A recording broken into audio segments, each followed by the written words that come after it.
Баршаңызға қайырлы күн достар, сіздермен бірге Диана. Бүгін сіздермен осындай күнжіттен жасалынатын печеньенің рецептісін ұсынамын.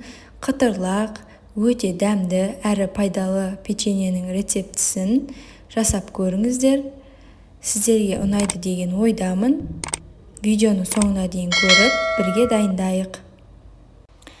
Ең алдымен бізге керек заттар: күнжіт, қопсытқыш, яғни разрыхитель, 1 шай қасық, 1 жұмыртқа, қант, бөлме температурасындағы сары май және електен өткізілген ұн. Барлық заттардың өлшемі описанияда жазылып тұр видеоның астында. Ең алдымен күнжітімізді қызып тұрған табамызға саламыз. Күнжітімізді күйдіріп аламыз. Қатты күйдірмейміз, қоңырқай түске енгенше осылай араластырып, оттың астында ұстаймыз. Иісі өте керемет болып шығады. Күнжітті осылай газда оттың астында күйдірген кезде. Міне осылай бізде қызарады. Осылай жақсылап араластырып, ең бастысы күйіп кетпеу керек. Қоңырқай түске енгенде оттың астынан күнжітімізді аламыз. Бізде почти дайын болып қалды. Және бұны ыдысқа аударып суытамыз. Келесі кезекте қамырына кірісеміз. Бөлме температурасындағы сары майымызды құрғақ таза ыдысқа саламыз. Оның үстінен қантымызды саламыз. Және миксердің көмегімен екі массамызды жақсылап араластыратын боламыз. Миксерлеріңіз жоқ болса, венчиктің көмегімен де араластырсаңыздар болады. Бір қалыпқа енгенше жақсылап араластырамыз. Келесі кезекте 1 жұмыртқамызды саламыз.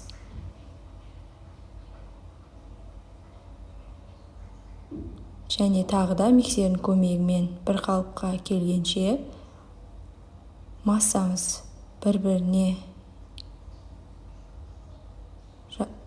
келгенше жақсылап араластыратын боламыз. Өте оңай печеньелердің бірі, үйде бар заттармен дайындалады. Балаларға өте қатты ұнайды. Және қопсытқышымызды саламыз.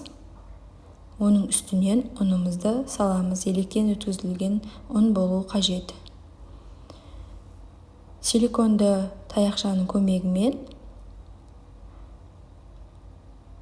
жақсылап біркелкі қалыпқа келгенше араластыратын боламыз. Міне бізде қамырымыз дайын болып қалды. Дайын болған массамыздың үстінен жаңа күйдірілген күнжітіміз суыды. Суығаннан кейін саламыз осылай үстіне. Күнжіт міндетті түрде суыған болуы қажет. Әйтпесе сары майымыз еріп кетеді. Күнжітімізді салып, жақсылап араластырамыз.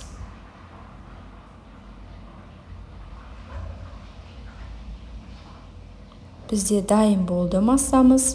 Келесі кезекте табамызға салып шығатын боламыз. Осылай қолымызды сулап, дөңгелек етіп салсақ та болады. Осылай қолға өте жабысқақ болады, себебі қантымыздың құрамында қант өте көп болғандықтан қолға жабысқақ болып келеді. Немесе чайный ложканың көмегімен салсаңыздар да болады.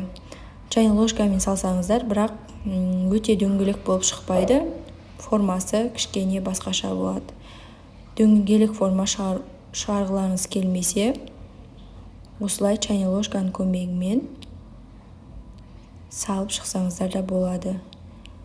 Қамырымыз бізде өте жабысқақ қолға және тез еріп кетуі мүмкін, себебі құрамында май, сары майымыз өте көп.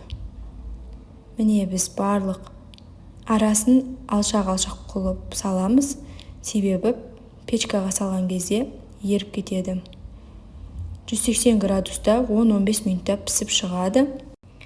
Міне біздің күнжіттен жасалынған өте пайдалы әрі дәмді, хош иісті печеньелеріміз дайын болды. Сіздерге де жасап көруге кеңес беремін. Өте оңай рецепттердің бірі, үйде бар заттармен дайындалады. Балаларға да жасап берсеңіздер өте дәмді әрі пайдалы рецепттердің бірі. Сіздермен бірге болған Диана. Видеоны соңына дейін қарағандарыңызға рахмет. Каналыма тіркеліп, лайк басып, комментарий жазамыз. Ас болсын, сау болыңыздар.